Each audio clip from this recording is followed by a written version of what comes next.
नमस्कार। आप सभी को आने वाले वर्ष 2025 की हार्दिक शुभकामनाएं और आप सभी को 2025 का वर्ष अत्यंत ही मंगलदायक हो। तो आज के वीडियो में हम चर्चा करेंगे मूलांक 7, मूलांक 8 और मूलांक 9, 7, 8 और 9 मूलांक वालों के लिए कैसा रहेगा 2025। तो आइए बिना देरी के वीडियो शुरू करते हैं। देखिए 7 नंबर क्या है? 7 है केतु का नंबर।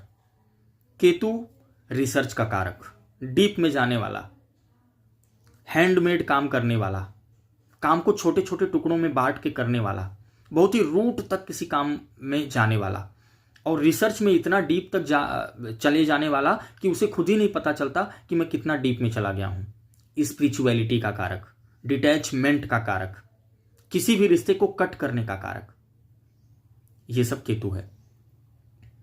तो केतु के साथ एनर्जी किसकी जुड़ रही है? मंगल। देखिए मंगल जो है आपको पता ही है, मंगल फास्ट एक्शन का कारक है, करेज का कारक है, इनिशिएटिव का कारक है और एक्सट्रीम एनर्जी के साथ आगे बढ़ने का कारक होता है। तो केतु भी एक्सट्रीम लेवल रिप्रेजेंट करता है मंगल का, मतलब कि केतु को कहते हैं कुजवत केतु। तो केतु जो है ना वो मंगल की तरह रिएक्ट करता है, लेकिन मंगल से कहीं आगे बढ़कर। इसकी एनर्जी बहुत हाई है, लेकिन केतु की एनर्जी इग्नाइट लेट होती है। केतु की जो एनर्जी है वो लेट इग्नाइट होती है, मार्स की एनर्जी हमेशा इग्नाइट रहती है। ये दोनों फर्क है। लेकिन अगर केतु की एनर्जी एक बार इग्नाइट हो गई तो वो मार्स से भी कई गुना आगे फास्ट चलता है। तो मार्स क्या है और केतु क्या है? केतु रिलेशनशिप को कट करता है। मार्स के अंदर भी लॉजिक है, कोई भी इमोशंस किसी भी तरह का वो नहीं है। तो कहीं ना कहीं थोड़ा सा केतु वालों के लिए टफ टाइम हो सकता है, क्योंकि दोनों की एक ही सेम एनर्जी होकर के बहुत एक्सट्रीम लेवल पर एनर्जी आ गई और ये ब्लास्ट हो सकता है। तो सबसे पहले केतु वालों को अपने रिलेशनशिप पे ध्यान देना चाहिए। एक तो केतु डिटैचमेंट का कारक, दूसरे मंगल की एनर्जी जुड़ रही है। सब चीजें लॉजिक के साथ देखना, वाद विवाद में जाना, बहस करना, ये सब चीजें बढ़ सकती हैं फैमिली में या अपने रिलेशन में। साथ ही साथ केतु एक्सट्रीम फ्रीडम का कारक है, मंगल भी फ्रीडम का कारक है।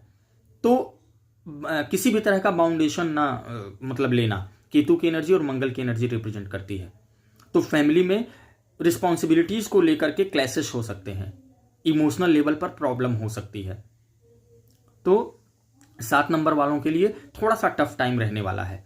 किसी भी काम को शुरू करने के लिए जो उनका कोर नेचर है कि उसको डीप तक नॉलेज लेकर के, डीप तक सोच करके, अच्छे से तह तक जा करके शुरू करना, ये चीज कहीं ना कहीं इफेक्ट करेगी। मंगल इन सब से कोई वास्ता नहीं रखता।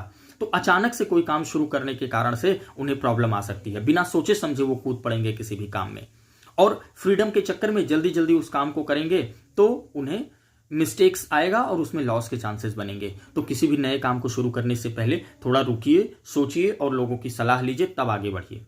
कोई भी बहुत बड़ा डिसीजन मत लीजिए। देखिए केतु कहीं ना कहीं लॉसेस का भी कारक होता है, तो फाइनेंशियल लॉसेस भी हो सकते हैं। किस कारण से? फास्ट डिसीजन के कारण से। तो बिजनेस में कोई बहुत बड़ा डिसीजन मत लीजिए, फाइनेंशियल इन्वेस्टमेंट में कोई बहुत बड़ा डिसीजन इस साल मत लीजिए, क्योंकि इस साल में आपके साथ जो एनर्जी मिल रही है वो मैच नहीं कर रही है। तो इस तरह केतु वाले अपने ईयर को प्लान करके चल सकते हैं, कोई भी बड़ा डिसीजन इस तरह से नहीं ले सकते। हाँ, केतु वालों को ड्राइविंग में सावधानी बरतनी चाहिए, किसी भी तरह के आउटडोर वर्क में सावधानी बरतनी चाहिए। तो कोई भी काम करने से पहले आराम से अपने चीज को लेकर चलें, क्योंकि केतु क्या है? कट्स का कारक है, ऑपरेशन का कारक है, सर्जरी का कारक है। मंगल बॉडी का कारक है, कहीं ना कहीं मंगल ब्लड का कारक है। तो ऐसे में कोई दुर्घटना घटना या फिर एक्सीडेंट्स या फिर इस तरह की चीजें होंगी तो उन्हें प्रॉब्लम आएगी। और एक चीज और, जैसे मान लीजिए हेल्थ में कोई प्रॉब्लम चली आ रही थी, किसी की सर्जरी होनी थी, तो इस साल टाइम अच्छा है, आप सर्जरी कराइए। उस दुख से जो कि पिछले कई समय से आप उसको लेकर चल रहे थे, उस प्रॉब्लम को वो कट होके बाहर निकल जाएगी, आप उस प्रॉब्लम से निजात पा जाएंगे। तो हेल्थ वाइज सर्जरी के लिए बहुत ही अच्छा टाइम है। और केतु वालों के साथ ये वाला सिचुएशन बनेगा, जिनको भी सर्जरी करानी है वो इस साल सर्जरी कराएंगे। क्योंकि केतु क्या है? दुख का कारक तो है, कट्स का कारक है, लेकिन वो कट करके एक रिलीफ भी देता है, रिलैक्सेशन देता है। देखिए केतु मोक्ष का कारक है। मोक्ष हमें कब मिलता है? जब हम चीजों को छोड़ देते हैं। छोड़ते वक्त थोड़ा तकलीफ होता है, बट जब छोड़ देते हैं तो हमें मोक्ष प्राप्त होता है। तो इस तरह से आप केतु की एनर्जी को 7 नंबर वाले अपने ईयर को लेकर के चल सकते हैं। अब देखिए फायदा किनको होगा, जो स्पिरिचुअलिटी के क्षेत्र में है, जो अकल्ट के क्षेत्र में है, जो ज्योतिष के क्षेत्र में है, जो वास्तु के क्षेत्र में है, उन सबको विशेष फायदा होने वाला है इस जो है 2025 में, क्योंकि उनका माइंड स्टेबल रहेगा, वो अच्छे से सोच पाएंगे चीज़ों को और इनिशिएटिव ले पाएंगे, तो उनके लिए बेटर रहने वाला है। अब रेमेडीज़ क्या करनी है, देखिए आपको श्री गणपति की पूजा अवश्य करनी है, क्योंकि एक जो विजडम आपको चाहिए ना वो वहाँ से मिलेगी, और केतु गणपति को रिप्रेजेंट करते हैं। तो गणेश भगवान के मंत्रों का जाप करिए, डीप ब्रीदिंग प्राणायाम मेडिटेट होकर के करिए, और साथ ही साथ श्री राम जी की पूजा अत्यंत फायदेमंद होगी आपके लिए। तो 7 नंबर वाले इस तरह अपने ईयर को प्लान करके चल सकते हैं। आइए हम चर्चा करते हैं 8 नंबर, जिनका भी मूलांक 8 बनता है। किसी भी महीने की 8 तारीख, 17 तारीख और 26 तारीख को जन्म हुआ है तो उनका मूलांक 8 बनता है। अब 8 नंबर क्या है, 8 शनि की एनर्जी है। शनि क्या है, न्याय कारक, कर्म कारक, स्ट्रगल थोड़ा देते हैं, क्योंकि शनि क्या है ना, सीधे रास्ते को जानते हैं, हम मेहनत करेंगे तभी जो है हमें फल मिलेगा, शनि इसको जानते हैं। शनि मेहनत के देवता हैं, कर्म के देवता हैं। जितना बढ़िया हम कर्म करेंगे, जितने इंटेंट हमारा जितना सही रहेगा, उतना अच्छा रिजल्ट हमको मिलेगा। शनि थोड़े से स्लो हैं, परफेक्शन चाहते हैं, आराम से चीज़ों को करने वाले हैं, थोड़ा डिले करते हैं। साथ ही साथ मार्स की क्या एनर्जी है, मार्स बहुत ही फास्ट है, एक्शन ओरिएंटेड है, इनिशिएटिव है। तो कहीं ना कहीं एक स्लो मूविंग प्लैनेट के साथ फास्ट मूविंग प्लैनेट की एनर्जी मैच हो रही है, जुड़ रही है, मिक्स हो रही है। तो ऐसे में एक कंफ्यूजन रहना, एक द्वंद्वात्मक स्थिति रहना मन के अंदर, आगे बढ़ें ना बढ़ें, इस काम को कैसे करें ना करें, कंफ्यूजन रहना।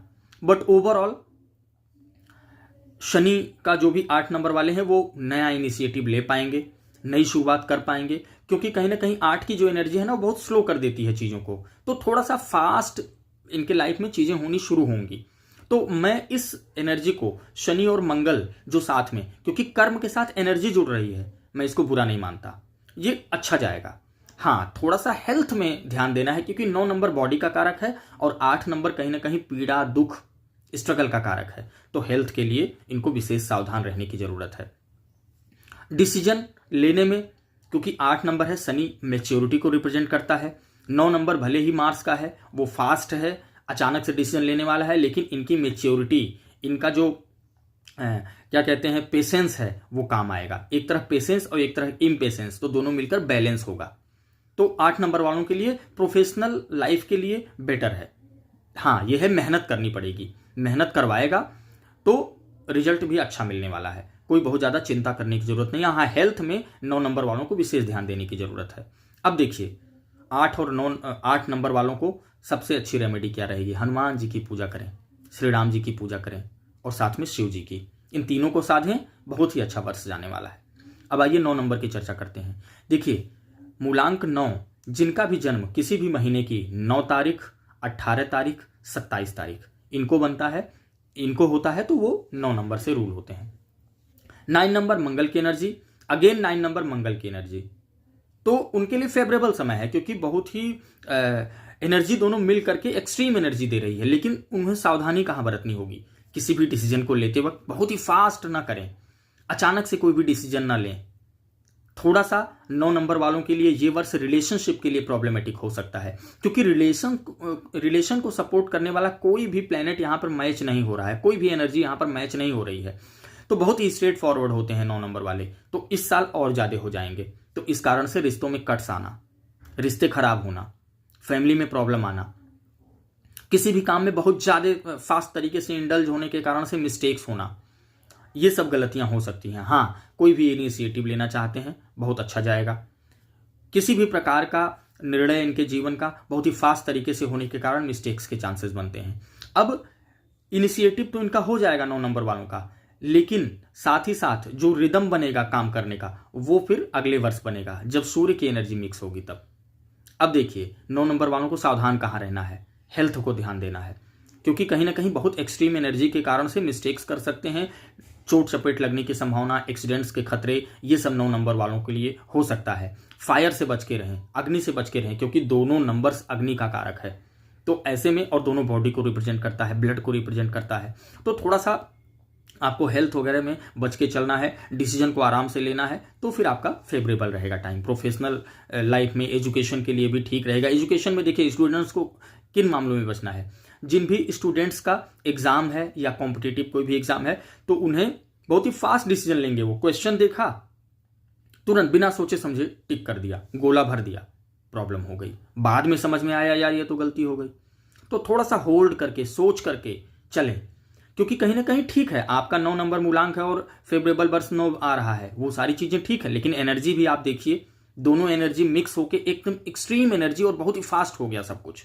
और साथ ही साथ देवगुरु बृहस्पति भी अतिचारी हो रहे हैं, बहुत फास्ट चल रहे हैं इस साल। तो सबसे ज्यादा सावधानी यहां पर मिस्टेक्स में, बिजनेस में आपको बरतना है, साथ में किसी से कुछ बोलते वक्त बरतना है सावधानी, और स्टूडेंट्स को खासी सावधानी बरतनी है जिनका भी कॉम्पिटिटिव एग्जाम है। वो जल्दी के चक्कर में गलती करने वाले हैं इस साल। तो आप सबसे ज्यादा आपके लिए क्या जरूरी है, आउटडोर गेम्स खेलिए, एक्सरसाइज जरूर करिए, योगा जरूर करिए, जिम जरूर करिए, साथ ही साथ प्राणायाम और डीप ब्रीथिंग ध्यान जरूर लगाइए। हनुमान जी की पूजा करिए, श्री राम जी की पूजा करिए, अच्छा जाने वाला है आपके लिए यह साल। तो न्यूमरोलॉजी की जो है सीरीज में हमने 1 से लेकर के 9 तक का पूरा चर्चा किया है मूलांक वालों के लिए कि कैसा रहने वाला है 2025। आशा करता हूं आप सभी वीडियो को देखेंगे और इससे अपने ईयर को प्लान करने में लाभ उठा पाएंगे। तो इसी के साथ आज्ञा दीजिए, मिलते हैं अगले वीडियो में किसी अन्य टॉपिक के साथ। तब तक के लिए नमस्कार आप सभी को।